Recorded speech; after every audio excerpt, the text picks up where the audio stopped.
के मीठा खड़कल के दम बना देखले मोर मोटा लाक्षी पिता सकता है मां छुआ के मोर पाछे से प्रेमा प्रेमिका के भर पाछे इने मोर जबरा मारे जाछो के कह के भर पई चगिले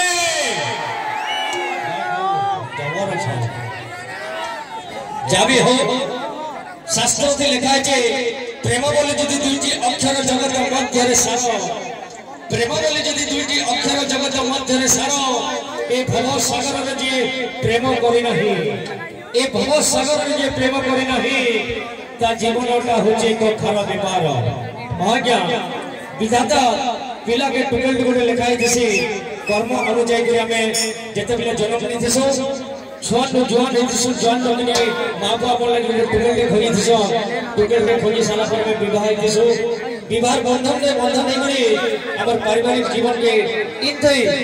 आगे बढ़े दिसु और जीवनटा अतिबाहित हैला पर पूरी वृद्ध अवस्था के स्थिति आ वृद्ध अवस्था रे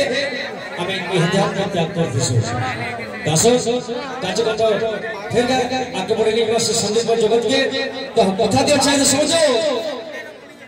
महंगा है तेल हल्दी महंगा है घी महंगा है तेल हल्दी महंगा है घी महंगा है मिनरल वाटर केंद्र पे बूटी अरे नकली है तेल हल्दी नकली है घी नकली है मिनरल वाटर केंद्र पे बूटी नकली है मास्टर जदी का करबो छुआ अरे नकली है जे मास्टर जदी का करबो छुआ और नकली जदी हुआ है का करबो करबो व्हिस्की ब्रांडी नकली हेले का करबा पियर बार अरे व्हिस्की ब्रांडी नकली हेले का करबा पियर बार और सोता जदि नकली हेबा का करबा ई कलाकार कहबा अर्थ होला गया 2040 रे हो जा अजगर तारीख के संग के समझो अपन मंदिर हुआ के जीवन की अनुष्ठान जुवा कंठ शिल्पी कम समय जे के मंदिर हुआ के बड़े परिचय अनुष्ठान सुपर कंठ शिल्पी मिस्टर अनिल कुमार